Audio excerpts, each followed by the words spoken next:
나라가 참 걱정입니다. 제가 항상 요즘에 마음이 편하지 않습니다만 오늘 아침에 이렇게 딱 뉴스를 보면서 참 걱정이에요. 아침에 뉴스 보니까 주부가 이렇게 마트에서 과일 앞에서 몇 번을 들었다 놨다 하면서 결국은 못 샀다. 사과 한 알에 3,000원이 넘는다는 거죠. 그리고 또 배값은 120%인가가 올랐다고 그렇게 뉴스가 나오더라고요. 사과, 배 이런 것들 비싸가지고 먹을 수가 없고 이제는 뭐 물가를 신경은 쓰는가요? 그러게 말입니다. 5월 물가지수가 뭐 2.7%인가 뭐 이랬대는데 기름 나올 거다 이런 얘기 하느라고 신경 쓰겠습니까? 이렇게 이제 물가가 오르고 그러니까 물가를 잡는 방법을 생각을 해야 될 건데 석유가 나오면은 물가가 잡힙니까? 모르겠어요. 석유가 팡팡팡 쏟아져 가지고 우리가 막 산유국 대열에 오르면 그때 물가 잡는 데 도움이 될 수 있을지 모르지만 지금 그렇게 한다고 해서 물가가 잡힙니까? 주식시장이 지금 완전히 요동치고 있죠. 관련 기업들 상한가를 치고 있는데 몇몇 기업들만 지금 재미를 보고 있는데 그렇다고 주식시장이 살아납니까? 김종국 원장님. 살아날 턱이 없죠. 근데 그 이번에 재미 본 데를 한번 조사를 좀 해봐야 되지 않나요? 뭐 근데 말씀하신 것처럼 인위적으로 그러니까 이 전적이 있죠. 왜냐하면 대통령 부인이 도이치모터스 주가 조작 문제와 연루해서 장모와 본인이 번 돈이 검찰 추정으로 23억이라고 얘기를 하니까 그런 과거의 전력 때문에 이번에도 어쩌면 그런 어떤 네트워크를 통해서 장사한 거 아니냐 이런 얘기가 있는데 일단 그것도 제가 볼 때는 뭐 현 검찰에서 조사할 것 같지 않고 수사할 것 같지 않으니까 확인할 수는 없습니다만 많은 분들이 그러니까 지금 비현실인 것 같잖아요. 말씀하신 것처럼 사과 하나 배 하나 저도 최근에 집에 과일이 없어서 잘 못 먹는데 비싸서 안 사와서 그런지 모르겠습니다만 갑자기 대통령은 석유를 얘기하는 상황, 나는 여기서 사과 하나 배 하나 못 사는 상황, 이런 상황 자체가 되게 비현실적이라는 생각이 들고요. 대통령은 제가 볼 때 비현실적인 세상에 살고 있는 사람 같아요. 그러니까 우리 대통령이 아닌 상황이 돼버리는 느낌이 꽤 있죠. 그래서 이거는 어떤 석유 시추라고 하는 희망 고문 이전에 전 매우 정치적인 노림수를 가지고 했다라고 볼 수밖에 없다.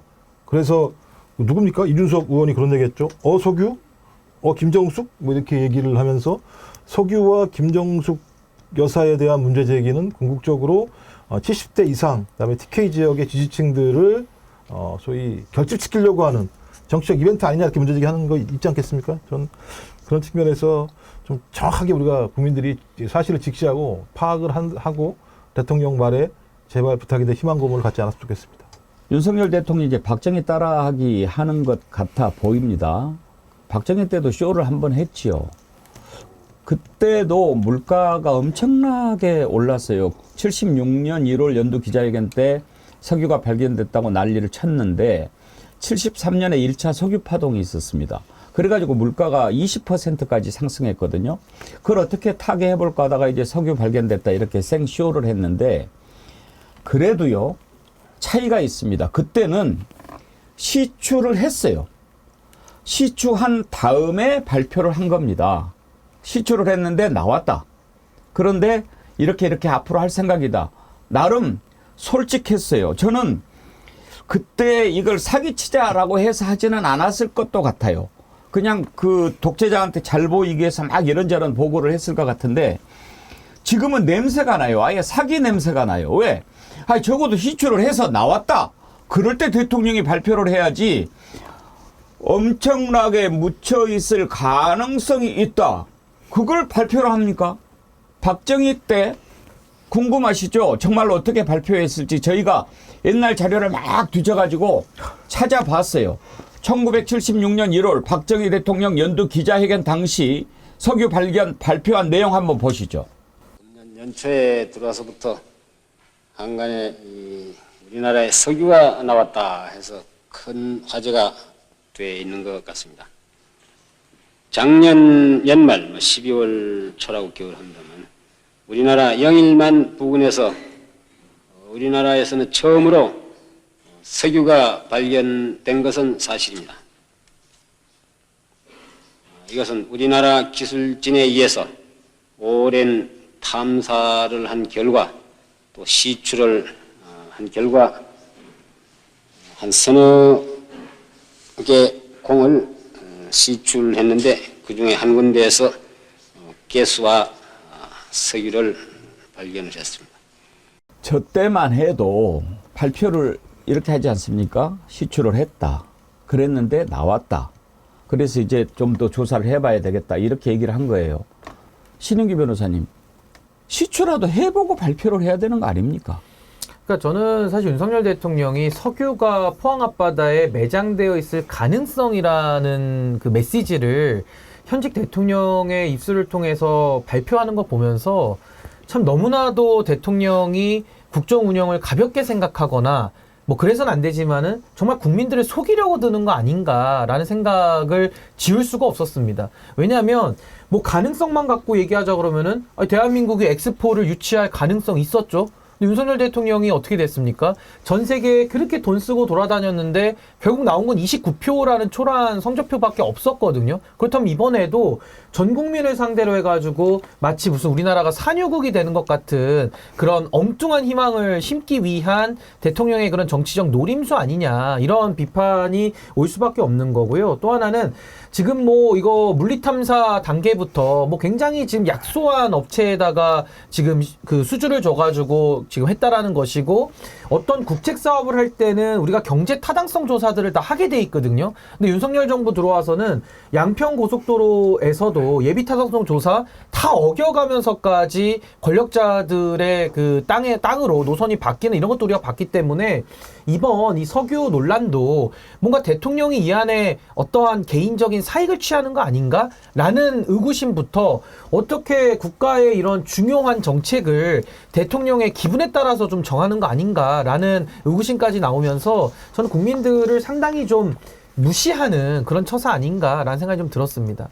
근데요, 지금 이 석유 매장 가능성을 제기한 회사가 액트지오라는 회사인데, 거기 대표도 하고 있고 고문도 하고 있고 뭐 완전히 혼자 다 하고 있는 비토르 아브레우 박사가 오늘 한국에 와서 설명을 한다는 거예요. 그런데 조사를 해봐야 되겠지만 액트지오 회사 건물 혹시 사진이 있습니까? 우리가 뭐 건물만 가지고 평가는 할 수 없겠지만 그래도 대한민국의 한 나라 가장 큰 사업을 한다고 그러면 조금 규모가 있어야 될 것 같은데 아주 그냥 허름한 어디 시골에 집이에요. 텍사스 휴스턴에 있다고 하는데요. 혹시 그 사진 집이 안 나오나요? 가운데 있는 게 집인 것 같은데. 네, 그 가운데 있는 거. 너무 작아서 안 보이네. 강동구님이 조사를 하셨어요. 액트지오 작년 연평균 매출 2.7만 불, 2만 7천 불, 한 3천만 원 좀 넘는 거죠. 작년 연평균 매출이요. 근데 작년 매출은 한국권으로 추정된다는 거예요. 530만 불인가? 막 그렇답니다. 뭔가 좀 너무 규모가 작지 않나요? 그러니까 저는 어떤 게 떠올랐냐면은 공교롭게도 이번에 포항 앞바다인데 과거에 MB 정권 때 자원외교 한다면서 돈 펑펑 쓰고 다녔거든요. 그때 거의 국민들을 속였다라고 지금은 평가해도 무방할 텐데 지금 윤석열 정부 들어와서도 MB 쪽 인사들이 다시 정부에서 요직에서 일을 하고 있어서 그런지는 모르겠습니다만은 이런 식의 그 석유를 가지고 자원외교 그 헛스윙을 또 한 번 하는 거 아닌가라는 의구심도 있을 뿐만 아니라 김건희 여사가 중심이 돼가지고 용산으로 이전할 때도 수의 계약을 그 페이퍼 컴퍼니들한테 다 줘가지고 지금 문제가 되고 있거든요. 그런 차원에서 이번에 포항 앞바다에 석유가 있다라는 그 물리탐사를 했다라는 이 액트지오라는 회사를 보면서는 참 MB 정부가 떠오르기도 하고 또 김건희 여사가 지금 계속 그 수의 계약식으로 이권을 나눠주고 있는 이런 거의 연장선 아니겠는가라는 저는 합리적인 의구심이 좀 들었습니다.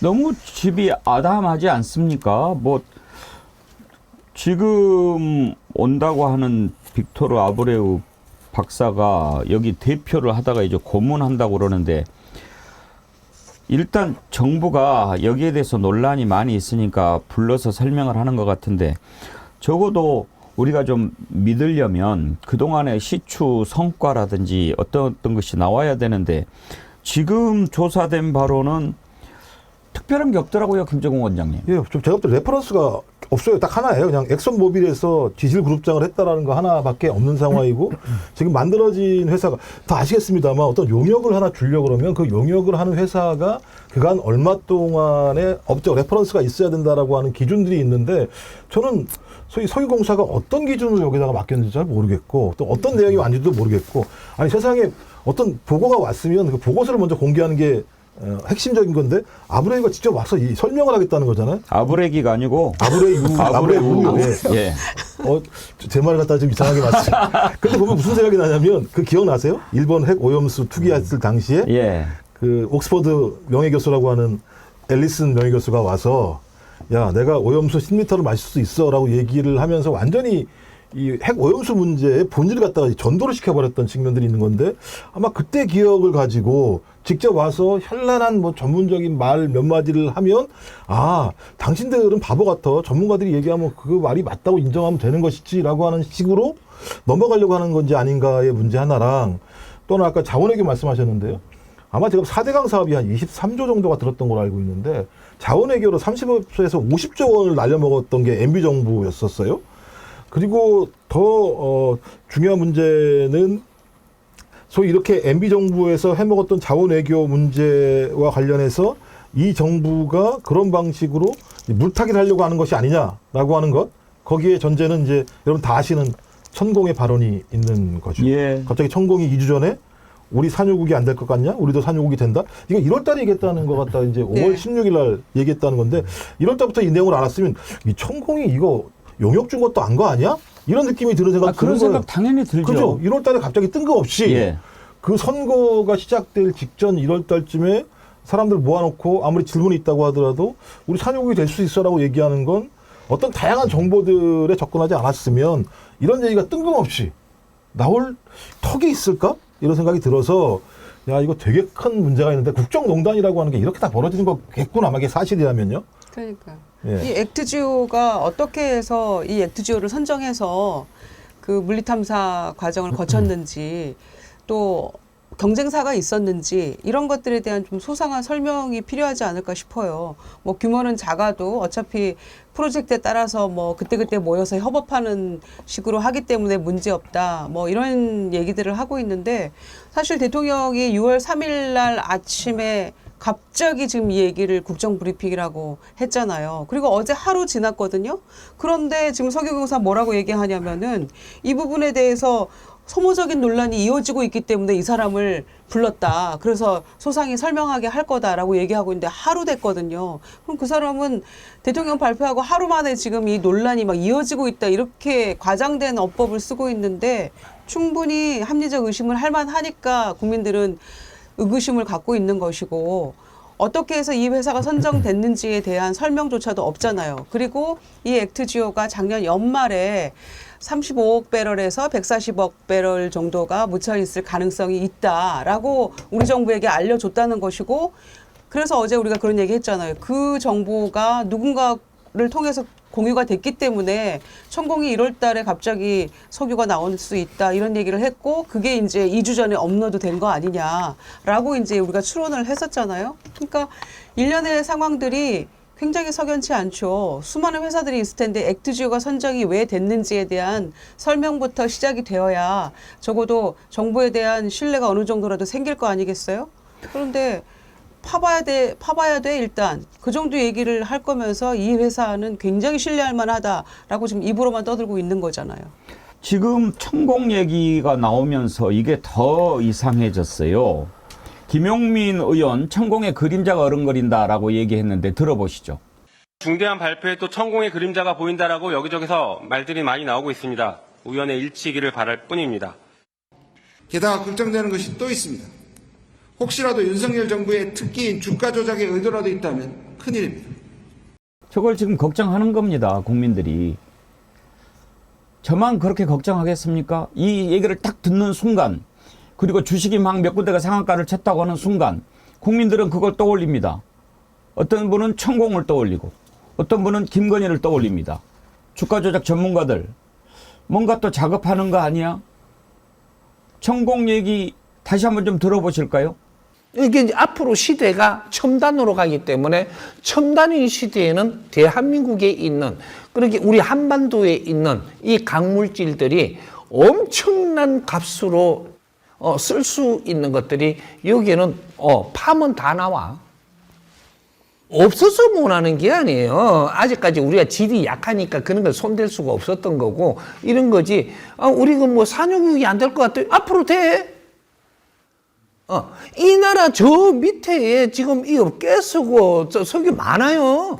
그때는 그게 손댈 수 있는 만큼 기술도 없었고 그러니까 그런 거 뭐 척도도 안 됐고 이래. 지금은 그런 척도가 다 일어나. 그러니까 대한민국 밑에는 아주 보물 덩어리입니다. 대한민국은 이 한반도는.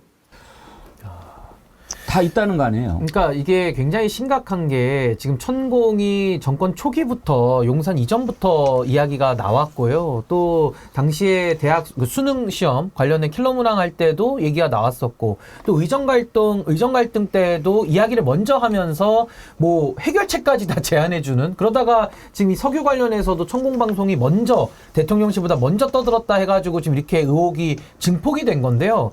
아니 저는 대한민국의 대통령이 지금 천공하고 가깝다라는 얘기는 대선 때부터 했던 얘기 아닙니까? 근데 지금까지 이렇게 흘러와서 이 석유 얘기도 천공의 이야기를 듣고 만약에 윤석열 대통령이 했다라고 하면은 정말 대통령 자리에 하루라도 있으면 안 되는 거죠. 이거 나라 망하는 일 아니겠습니까? 뭐 천공의 저는 정체도 뭐 저걸 역술인이라고 불러야 되나 종교인이라 불러야 되나 뭐라고 해야 되는지도 모르겠는 정말 정체불명의 사람이 나와서 이렇게 얘기하는 것은 전 윤석열 정부가 천공과의 연계성에 대해서 아직까지도 선을 안 긋고 있기 때문에 자초한 논란이 있는 거고요. 또 하나는 석유라는 거에 대해서 지금까지 대통령의 입에서 발표되기까지 그 전에 어떤 그 논의 과정이 있었습니까? 소위 말한 빌드업 과정이 하나도 없이 뜬금없이 석유 얘기를 하니까는 국민들 보시기에는 야 이거 천공 얘기 듣고 하는 거 아니야? 라고 합리적으로 해석할 수밖에 없는 이런 상황을 지금 정부 스스로 만들어가고 있다. 게다가 윤석열 정부에 대한 신뢰, 윤석열 대통령에 대한 신뢰가 지금 국민들의 수준에서는 거의 바닥이기 때문에 저는 천공 개입설을 이제는 더 정치권에서 소환해서 얘기를 해도 오히려 국민들이 합리적으로 보시는 상황까지 온 거 아닌가라는 생각이 좀 듭니다.